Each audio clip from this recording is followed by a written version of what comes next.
السلام علیکم ورحمۃ اللہ وبرکاتہ۔ دوستو، میں ہوں محمد طیب، آپ دیکھ رہے ہیں میرا یوٹیوب چینل علاج تحقیق۔ کسی بھی وجہ سے آپ کے گردے میں درد اٹھ پڑا، جیسا کہ بادی سبزی کھا لی یا کوئی فاسٹ فوڈ کھا لیا یا کچھ بھی ایسا کھا لیا کہ آپ کے گردے میں درد ہو گیا، یا آپ کے گردے میں ریا ہی درد ہو گیا، کیونکہ گردے تو ریا کا مرکز ہیں، اس لیے جو ریاحی درد ہوتا ہے وہ اکثر گردے کی کمزوری کی وجہ سے یا کسی بھی سوجن کی وجہ سے یا کسی بھی وجہ سے ہو جاتا ہے۔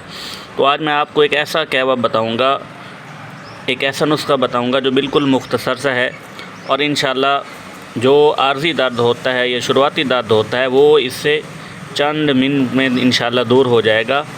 اور اس کے علاوہ اگر کسی کے گردے کمزور ہیں یا گردے کا کوئی اور پرابلم ہے تو وہ بھی اگر یہ والا قہوہ چند دن استعمال کرے گا تو انشاءاللہ بہت اس سے وہ فرق پائے گا، اور یہ بہت ہی اعلیٰ نسخہ ہے۔ آگے چلنے سے پہلے اگر آپ نے ہمارا چینل سبسکرائب نہیں کیا تو سبسکرائب کر دیجیے اور بیل آئیکن پریس کر دیجیے تاکہ ہر نئی آنے والی ویڈیو آپ کو مل سکے۔ تو دوستو، سب سے پہلے آپ نے لینا ہے خار خشک یعنی کہ بکھڑا، یہ آپ نے 1 چمچ لینا ہے۔ دوسری چیز جو آپ نے لینی ہے وہ یہ ہے سونف، 1 چمچ آپ سونف لے لیں۔ اور تیسری چیز جو آپ نے لینی ہے وہ ہے زرشک، یہ جی رہی زرشک، 1 چمچ۔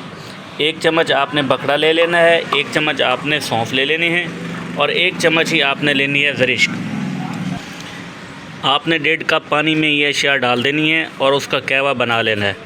اگر درد زیادہ ہو تو 1 چمچ بادام روغن پی کر اس کے اوپر یہ آپ گرم 1 کپ قہوہ پی لیں، انشاءاللہ آپ کے گردے کا درد چند منٹ میں ہی رفو چکر ہو جائے گا۔